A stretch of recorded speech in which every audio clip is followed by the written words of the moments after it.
Hi, ಎಲ್ರಿಗೂ ನಮಸ್ಕಾರ. ನನ್ನ ಹೆಸರು ಮೇಘನಾ. ಯಾರೆಲ್ಲ ನನ್ನ ಚಾನಲ್ನ ಇದೇ ಫಸ್ಟ್ ಟೈಮ್ ನೋಡ್ತಾ ಇದ್ದೀರೋ ದಯವಿಟ್ಟು ಸಬ್ಸ್ಕ್ರೈಬ್ ಆಗಿ. Welcome back to my channel. ಇವತ್ತಿನ ದಿನ ನಾನು ಬೆಲ್ಲದ ಹಣ್ಣಿನ ಗೊಜ್ಜು ಮಾಡೋಣ ಅಂದ್ಕೊಂಡಿದ್ದೀನಿ.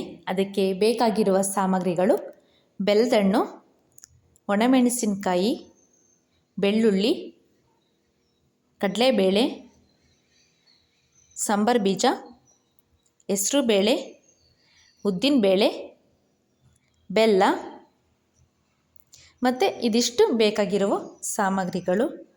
ನೆಕ್ಸ್ಟು ಬೆಲ್ಲದಹಣ್ಣಿನ ಬೆನಿಫಿಟ್ಸು ನೋಡೋದಾದರೆ, ಈ ಬೆಲ್ಲದಹಣ್ಣಿನಲ್ಲಿ ತುಂಬಾ ಪೋಷಕಾಂಶಗಳಿದೆ.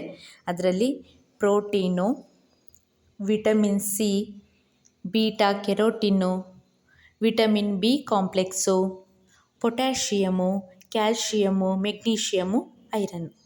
ಮೊದಲಿಗೆ ನಾವು ಬೆಲ್ಲದಹಣ್ಣಿನ ಮಹತ್ವವನ್ನು ತಿಳ್ಕೊಳ್ಳೋದಾದರೆ, ಇದು ನೈಸರ್ಗಿಕ ಡಿಟಾಕ್ಸಿಫೈಯಿಂಗ್ ಏಜೆಂಟ್ ಆಗಿರೋದ್ರಿಂದ ಮೂತ್ರಪಿಂಡ, ಪಿತ್ತಜನಕಾಂಗ ತೊಂದರೆಗಳನ್ನು ತಡೆಯುತ್ತೆ.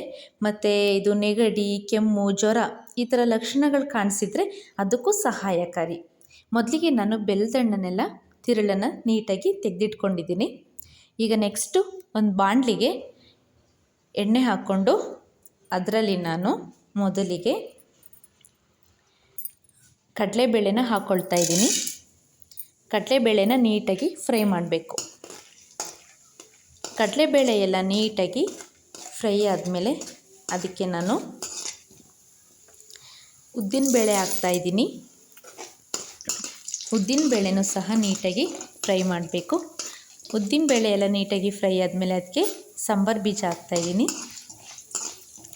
ಸಾಂಬಾರು ಬೀಜನೂ ಎಲ್ಲ ನೀಟಾಗಿ ಫ್ರೈ ಆದಮೇಲೆ ಅದಕ್ಕೆ ಹೆಸರುಬೇಳೆ ಹಾಕ್ತಾಯಿದ್ದೀನಿ. ಹೆಸರುಬೇಳೆ ಎಲ್ಲ ನೀಟಾಗಿ ಫ್ರೈ ಆದಮೇಲೆ ಅದಕ್ಕೆ ಬೆಳ್ಳುಳ್ಳಿ ಹಾಕಬೇಕು. ಬೆಳ್ಳುಳ್ಳಿನೂ ಸಹ ನೀಟಾಗಿ ಎಣ್ಣೆಲಿ ಫ್ರೈ ಮಾಡಬೇಕು. ನೆಕ್ಸ್ಟು ಒಣಮೆಣಸಿನ್ಕಾಯಿ ಹಾಕಬೇಕು. ಇಷ್ಟು ಐಟಮ್ಸ್ಗಳನ್ನ ನೀಟಾಗಿ ಎಣ್ಣೆಲಿ ಫ್ರೈ ಮಾಡಿ ಇಟ್ಕೋಬೇಕು. ಬೆಲ್ಲದಹಣ್ಣಿನಲ್ಲಿ ಬೆನಿಫಿಟ್ಸ್ ಇನ್ನೂ ಹೇಳೋದಾದರೆ, ಗ್ಯಾಲಕ್ಟೋಗೋಲ್ ಕ್ರಿಯೆಯನ್ನು ಪ್ರೇರೇಪಿಸೋದ್ರಿಂದ ಇದು ಎದೆ ಹಾಲಿನ ಮಟ್ಟವನ್ನು ಇನ್ನೂ ಹೆಚ್ಚು ಮಾಡುತ್ತೆ, ಸಹಾಯ ಮಾಡುತ್ತೆ. ಮತ್ತು ಕೊಲೆಸ್ಟ್ರಾಲ್ ನಿಯಂತ್ರಣಕ್ಕೆ ಸಹಾಯ ಮಾಡುತ್ತೆ. ಮತ್ತು ಕೂದಲಿನ ಆರೈಕೆಗೂ ಸಹಾಯ ಮಾಡುತ್ತೆ, ಕೂದಲಿನ ಬೆಳವಣಿಗೆಗೆ ಸಹಾಯ ಮಾಡುತ್ತೆ.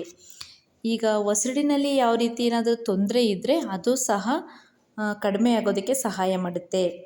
ಮತ್ತು ಚರ್ಮದ ರೋಗಗಳಿಗೆ ಇದು ರಾಮಬಾಣ ಅಂತಲೇ ಹೇಳ್ಬೋದು. ಮತ್ತು ಜೀರ್ಣಕಾರಿ ಸಮಸ್ಯೆಗಳಿದ್ದರೂ ಕೂಡ ಇದು ಅತ್ಯುತ್ತಮ ಪರಿಹಾರ. ಮತ್ತು ರಕ್ತನ ಶುದ್ಧಿ ಮಾಡೋದಕ್ಕೂ ಹೆಲ್ಪ್ ಆಗುತ್ತೆ. ಈಗ ನೆಕ್ಸ್ಟ್ ನಾನು ಫ್ರೈ ಮಾಡಿರೋ ಅಂಥದ್ದನ್ನೆಲ್ಲ ಜಾರಿಗೆ ಟ್ರಾನ್ಸ್ಫರ್ ಮಾಡಿದ್ದೀನಿ. ಇದಕ್ಕೆ ನಾನು ತೆಗೆದಿಟ್ಕೊಂಡಿರುವಂತಹ ಬೆಲ್ಲದಹಣ್ಣಿನ ತಿರುಳನ್ನು ಹಾಕ್ತಾಯಿದ್ದೀನಿ. ಮಿಕ್ಸಿ ಜಾರಿಗೆ ಹಾಕ್ಕೋಬೇಕು. ಬೆಲ್ಲದಹಣ್ಣಿನ ತಿರುಳನ್ನು ನೀಟಾಗಿ ಫ್ರೈ ಮಾಡಿರೋ ಅಂಥ ಜಾರಿಗೆ ಹಾಕ್ಕೋಬೇಕು. ನೀಟಾಗಿ ಹಾಕಿದ ಮೇಲೆ ಈಗ ನೆಕ್ಸ್ಟು ನಾನು ಅದಕ್ಕೆ ಸ್ವಲ್ಪ ಬೆಲ್ಲನೂ ಆ್ಯಡ್ ಮಾಡ್ತಾಯಿದ್ದೀನಿ. ಬೆಲ್ಲ ಆ್ಯಡ್ ಮಾಡಿದ ಮೇಲೆ ಉಪ್ಪನ್ನು ಆ್ಯಡ್ ಮಾಡಬೇಕು. ಅದಕ್ಕೆ ಸ್ವಲ್ಪ ಜೀರಿಗೆನೂ ಹಾಕ್ಕೊಳ್ಳಿ. ಈಗ ನೆಕ್ಸ್ಟು ಗ್ರೈಂಡ್ ಮಾಡ್ಕೊಂಡಿದ್ದೀನಿ. ಈಗ ಫ್ರೈ ಮಾಡ್ಕೊಂಡಿರೋ ಬಾಣಲಿಗೆ ನಾನು ಒಗ್ಗರಣೆ ಹಾಕ್ಕೊಳ್ತಾ ಇದ್ದೀನಿ. ಸಾಸಿವೆ, ಜೀರಿಗೆ ಹಾಕ್ತಾಯಿದ್ದೀನಿ. ನೆಕ್ಸ್ಟ್ ಕರಿಬೇವು ಹಾಕಿದ್ದೀನಿ, ಬೆಳ್ಳುಳ್ಳಿ.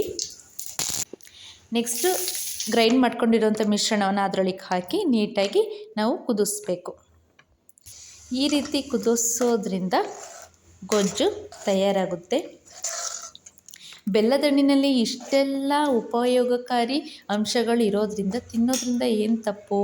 ವರ್ಷಕ್ಕೊಮ್ಮೆ ಆದರೂ ಬೆಲ್ಲದಹಣ್ಣಿನ ಜ್ಯೂಸ್ ಅಥವಾ ಹಣ್ಣು ಈ ಥರ ಗೊಜ್ಜು ಮಾಡಿಕೊಂಡು ತಿನ್ನೋಣ. ನಮ್ಮ ಆರೋಗ್ಯನ ಇನ್ನೂ